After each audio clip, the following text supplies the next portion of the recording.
Hello बच्चों, आशा करता हूँ आप सभी अच्छे होंगे। प्यारे बच्चों, हम नवोदय विद्यालय प्रवेश परीक्षा 2023 की तैयारी के लिए पढ़ाई कर रहे हैं और मानसिक योग्यता की पढ़ाई पूरी कर चुके हैं। पूरे अध्याय 10 तक की पढ़ाई हो गई है और हम आज से शुरू कर रहे हैं अंक गणित वाले पोर्शन को। और इसमें हम गणित वाली जो चैप्टर है सारे मैंने जो आपका सिलेबस बताया था, है ना। यहाँ पे देखिए अंक गणित वाला जो है पोर्शन, इसमें 20 सवाल आएंगे और 20 सवाल होगा, 25 नंबर का होगा। इसमें जो हमारा टॉपिक है गणित में ये सारा है, देखिए, है ना। ये सब मैं सिलेबस की चर्चा के दिन बताया था। संख्या एवं संख्या पद्धति जो पहला चैप्टर है उसी के बारे में हम आज पढ़ने वाले हैं। उसके बाद में अगला चैप्टर बारी बारी से हम एक एक चैप्टर खत्म करते जाएंगे। तो पहला जो चैप्टर है हमारा संख्या एवं संख्या पद्धति, इसके बारे में हम आज पढ़ेंगे, ठीक है। तो इसमें मुख्यतः आज हम पढ़ेंगे वो है ये गणना प्रणाली, ठीक है। पढ़ने लिखने की जो प्रणाली होती है संख्याओं को, वो 3 प्रणाली होते हैं। पहला है भारतीय गणना प्रणाली, अंतर्राष्ट्रीय गणना प्रणाली और रोमन प्रणाली। ये 3 प्रणाली है, 3 सिस्टम है, इसको हम पढ़ेंगे। तो बारी बारी से हम देखेंगे। सबसे पहले भारतीय गणना प्रणाली, ठीक है। जो बच्चे, एक महत्वपूर्ण जानकारी, जो बच्चे मानसिक योग्यता की पढ़ाई नहीं कर पाए होंगे उसका मैं प्लेलिस्ट इस डिस्क्रिप्शन बॉक्स में दे दूंगा। वहाँ से आप क्लिक करके पूरा 10 अध्याय पढ़ सकते हैं जिसने नहीं पढ़ा है, ठीक है। बाकी जो पढ़ लिए हैं इस वाले वीडियो को पढ़ेंगे, ठीक है। तो यहाँ पे हम शुरू करते हैं भारतीय गणना प्रणाली। देखिए, हमारी जो भारतीय गणना प्रणाली होती है वो इन 10 अंकों की मदद से लिखी जाती है और पढ़ी जाती है। इन्हीं 10 अंकों की मदद से बड़ी से बड़ी संख्या और छोटी से छोटी संख्या लिखी जाती है, बनती है सभी संख्याएं, ठीक है, चाहे कोई भी अंक हो। यहाँ पे मैंने एक उदाहरण के तौर पर लिया हुआ है और इसमें सवाल है, समझिए उदाहरण। इसको क्या करना है, भारतीय प्रणाली में पढ़ना है और लिखना है। तो लिखना कैसे, देखिए भारतीय प्रणाली में क्या होता है, हम इस संख्याओं को इकाई की तरफ से पढ़ते हैं, उसी की तरफ से लिखना शुरू करते हैं। तो सबसे पहला स्थान होता है उसको बोलते हैं इकाई, उसके अगले वाले स्थान को बोलते हैं दहाई, फिर अगले स्थान को सैकड़ा, फिर हज़ार, फिर 10,000, उसके आगे वाले को लाख, फिर 10 लाख। इस तरीके से आगे हम पढ़ते हैं, ठीक है। 10 लाख के बाद करोड़ आ जाता है ना।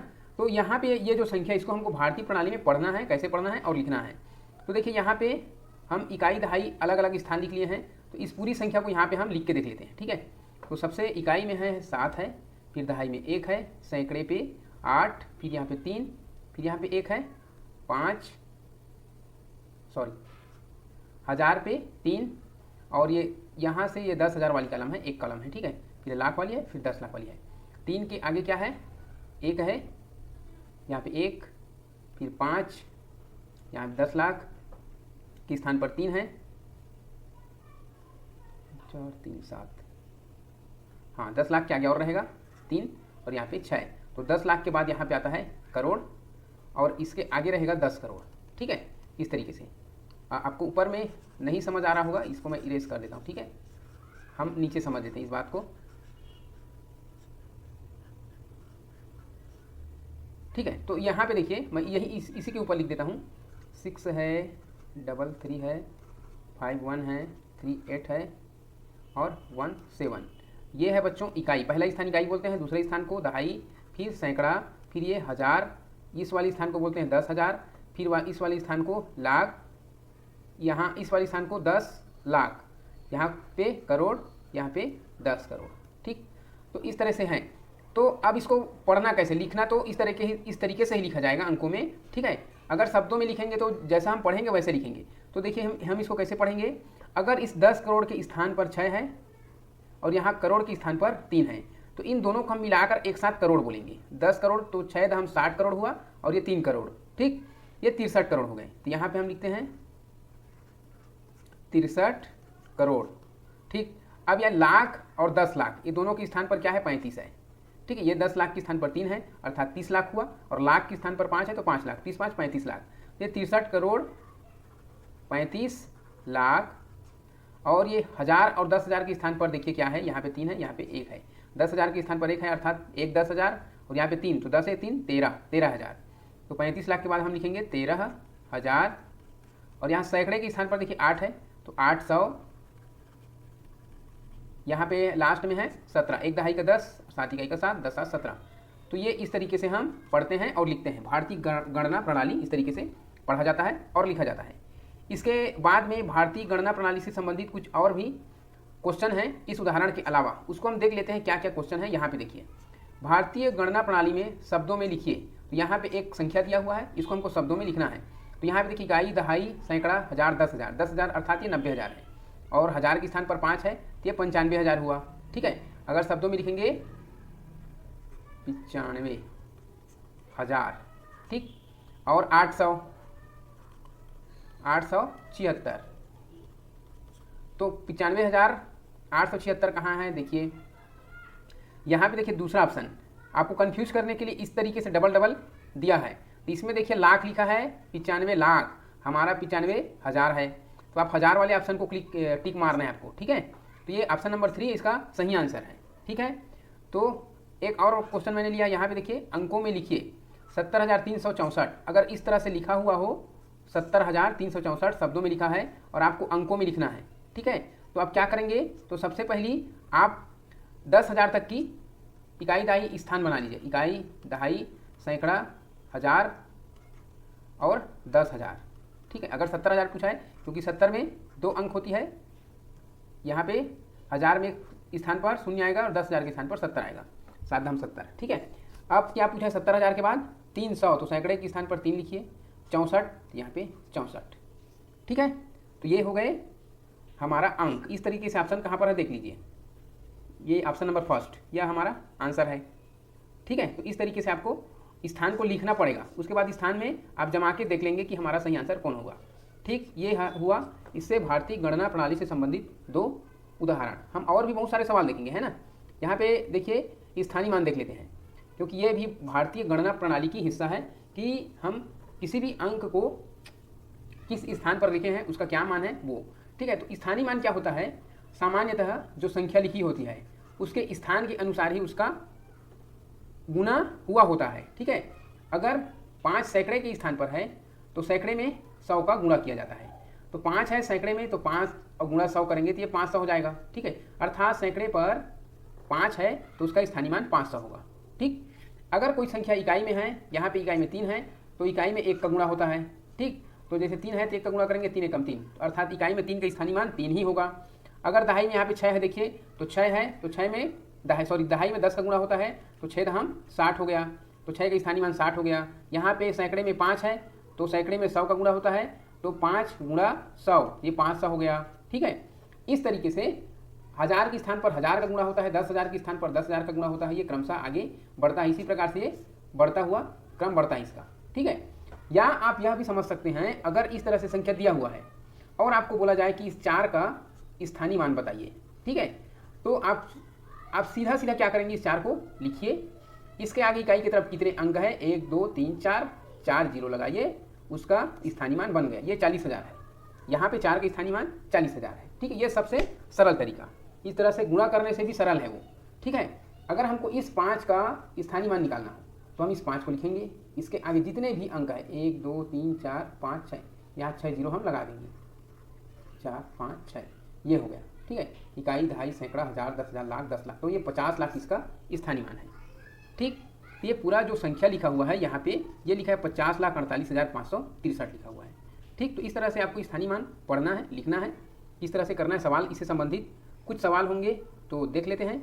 अच्छा, ये उदाहरण एक हमने देखा कि स्थानीय मान का सवाल कैसे हल करना है। इसके बाद हम देखेंगे स्थानीय मान के बाद आता है जातीय मान, या उसी को अंकित मान बोलते हैं। ठीक है, यहाँ पे इसमें एक सवाल और बनता है, देखिए किस तरीके से सवाल बनेगा। अगर ये संख्या लिखी हुई है 50,48,563 में, ठीक, 5 के स्थानीय मान का अंतर ज्ञात कीजिए, ये एक सवाल बन गया। देखिए सुंदर सा सवाल, तो आप हल कैसे करेंगे।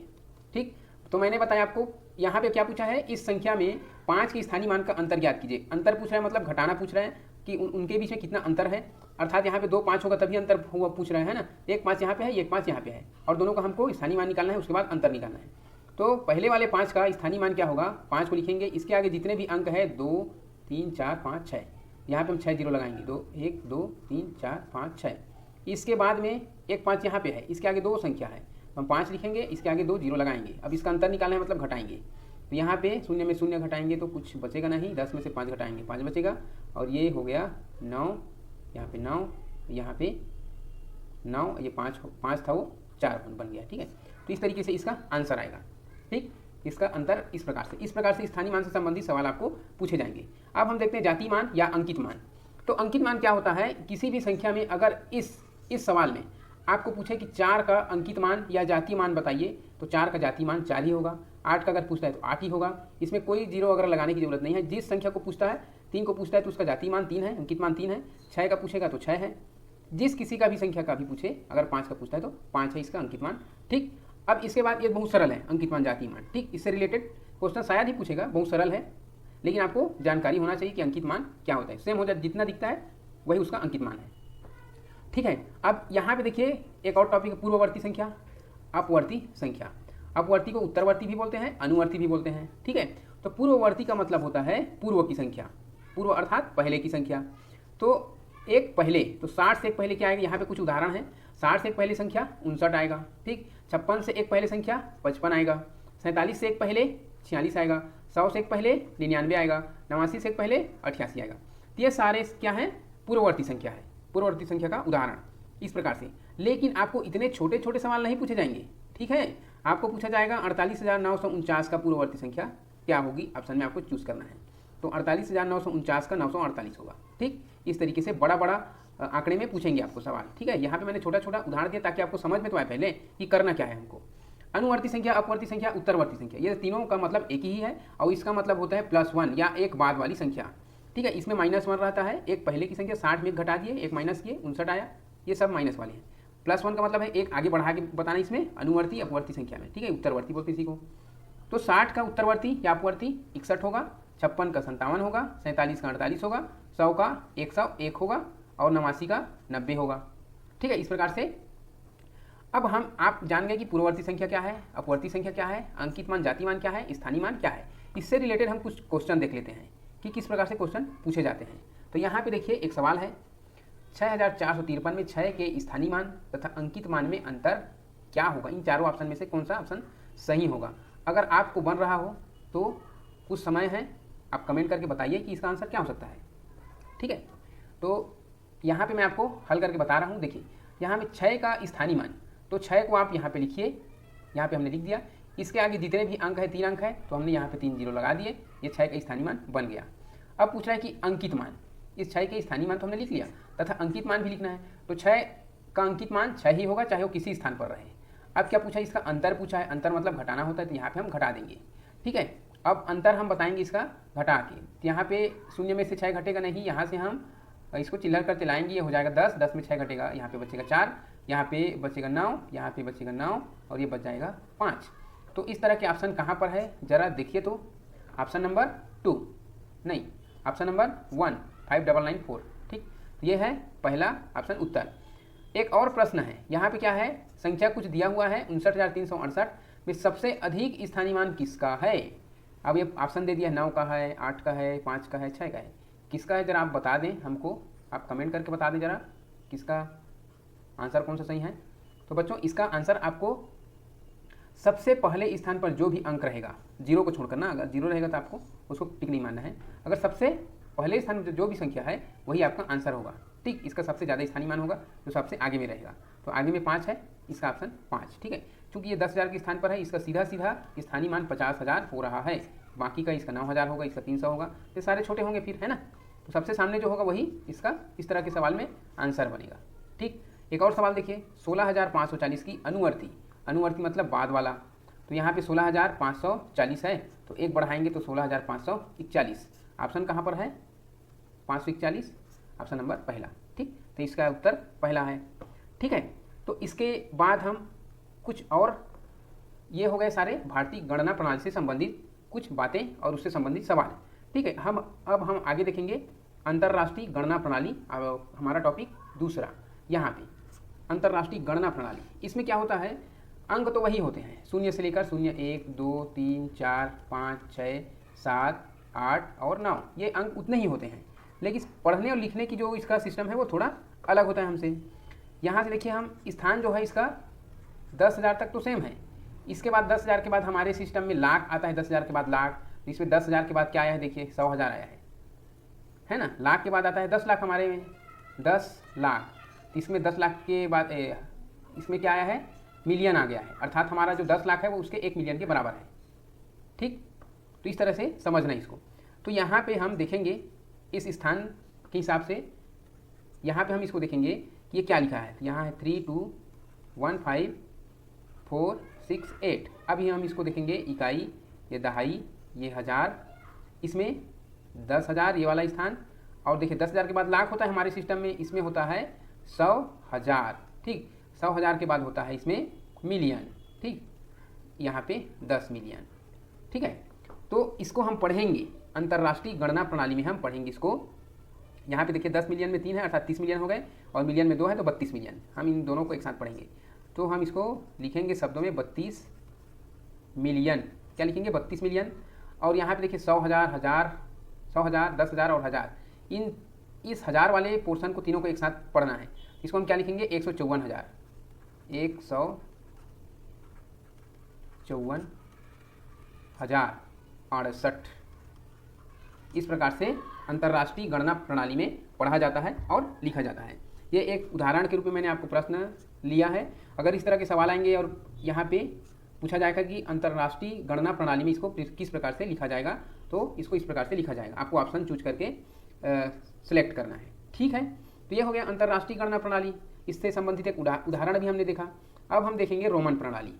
अब रोमन प्रणाली में देखिए क्या होता है, इंग्लिश के अल्फ़ाबेट होता है, उसी को उन लोग नंबर बनाते हैं। ये हमारा नंबर है। ठीक, ये हमारा सिस्टम का जो नंबर है, ठीक है, जो भारतीय गणना प्रणाली में यूज होता है वाला अंक है यहाँ पे। और ये वाला जो है रोमन नंबर है, ये आई है, कैपिटल आई, फिर डबल आई, ट्रिपल आई, आई भी, ये 4 है, ये 5 है भी को। ठीक है, तो इस प्रकार से इनका नंबर होता है। और ये 10 को एक्स लिखते हैं, फिर एक्स आई 11, फिर डबल आई 12, इस तरीके से आगे बढ़ता है। डबल एक्स ये 20 हो गया, फिर triple x 30, x L 40, L 50, 100 को सी और 500 को डी, 1000 को एम लिखते हैं। ठीक है, अब इस तरीके से। अब आपको अगर 90 लिखने को कहा जाए, 90 को रोमन प्रणाली में लिखिए, तो आप कैसे लिखेंगे? ठीक है, तो 90 को लिखने के लिए देखिए यहाँ पे आप 10 को समझिए, 10, 9, 10 और 11, 9 को क्या लिखे हैं? 9 को लिखते हैं आई एक्स, 10 को क्या लिखते हैं? एक्स लिखते हैं, 11 को क्या लिखते हैं? एक्स आई। तीनों को अगर समझते हैं तो 90 को आप आसानी से लिख पाएंगे।